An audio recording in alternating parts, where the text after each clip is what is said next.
All right, so here's a common situation that occurs. You're given a function, the function's continuous. You're given that function on a closed interval. And we've talked that when you have a continuous function and when you've got a closed interval with A included and B included, you do have an absolute max and an absolute min. And if you want to find that, well, we also discussed where that could be found. So, where to look?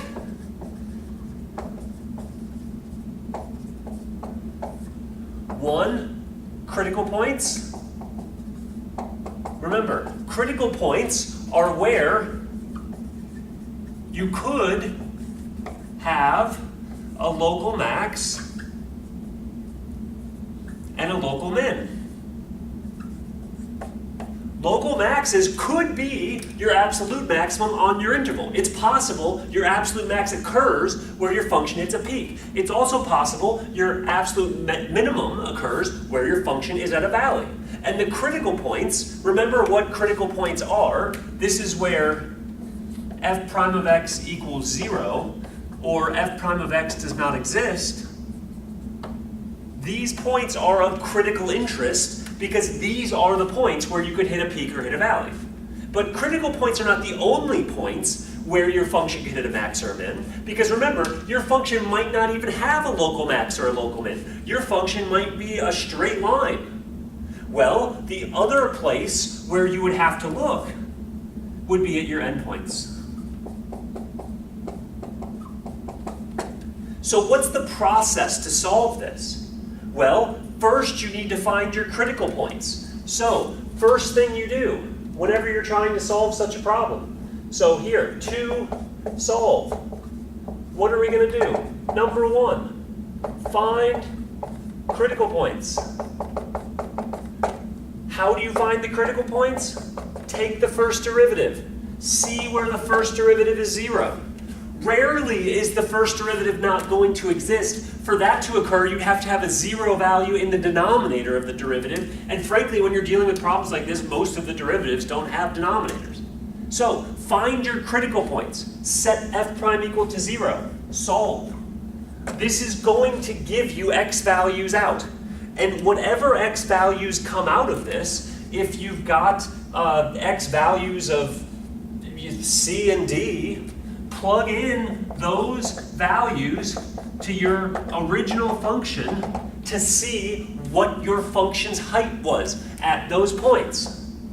So one of these might be a local min, one of those might be a local max. Why? Those were corresponding to your critical points. So if when you solved your critical points, you got x equals c and x equals d, you got to plug those into your original function to see how high the function was.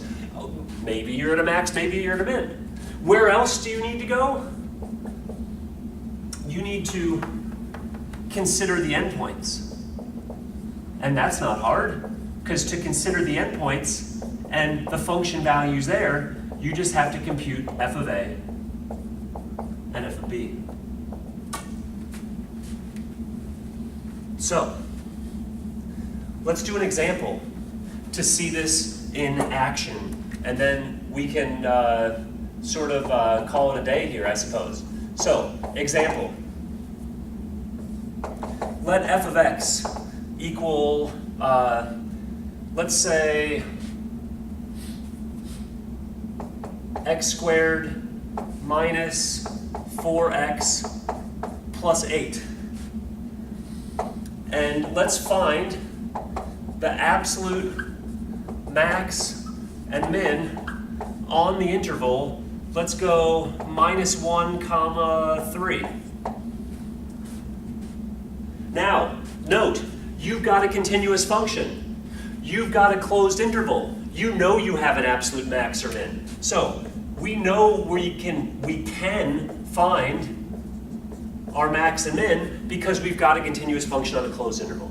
Where are we going to look to find it? There's two places to look, right? So first, let's address the critical points, and then let's address the endpoints. Because we know the absolute max is in one of those spots and only one of those spots. So, well, let's try to find it. How do you find the critical points? The critical points, let me remind you here because I've since erased what I had written. The critical points are where the derivative is 0 or the derivative does not exist. Okay, let's take the derivative. Derivative, f prime of x equals 2x minus 4. Okay, 2x minus 4. Note, no denominator, no existence issues. So we just need to find where this thing is 0. When the slope is 0 is solve when x equals 2.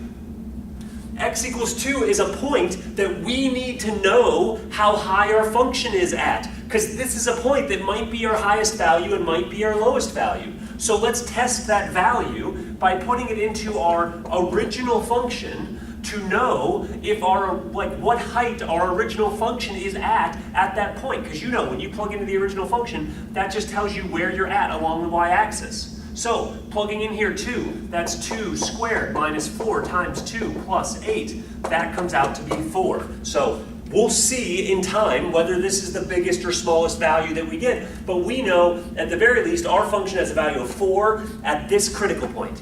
It might be a local max, it might be a local min, time will tell. It could be our absolute max or absolute min. Time will tell. Endpoint. Well, the endpoints are, because we only had one critical point here, there's only one number that solves 2x equals 4. Now let's go to the endpoints. The endpoints are minus 1 and 3. We don't need to worry about a derivative here. What's the function value at the endpoints? How tall are we on the y-axis? How tall you are on the y-axis is dependent directly from your f of x. Plug in minus 1 squared, minus 4 times minus 1 plus 8. What is that? That's 1 plus 4 plus 8, that's 13. F of 3, 3 squared minus 4 times 3 plus 8. That's 9 minus 12 plus 8, 17 minus 12, that's 5. So we have function values of 13 and 5 at our endpoints, and a function value of 4 at that critical point. Now, these points, the critical points and the endpoints, are the only places where we could have our absolute max and our absolute min.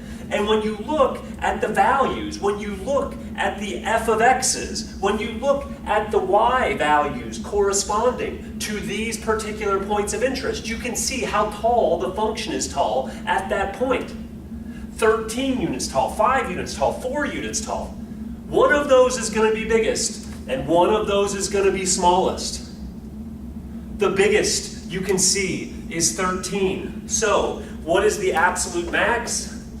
Absolute max is at -1, 13. But that's not the whole story, because we also have a minimum. Well, the minimum is here. Absolute minimum is at 2, 4. Remember, the x was 2 when we plugged in, we got out of 4. Here we plugged in the -1, there we got the 13. And guess what? While this function has infinitely many points between -1 and 3, because as you're moving your way along from -1 to 3, you could plug in infinitely many values along this interval that's 4 units wide. You know precisely where the absolute mins and maxes could be, because the absolute mins and maxes are always either at the critical points or at the endpoints. We found the critical point by setting the derivative equal to 0. We tested the endpoints, and among the function values that could be the max and the min, we grabbed the smallest, that was our minimum. We grabbed the biggest, that was our maximum, and there they are. Man, I promise you this is going to be on your tests. Promise. This is a very important idea, and it's very powerful at the same time, because we don't even have a picture of what this looks like, and we can know exactly where the maxes and mins are. I think that's pretty cool.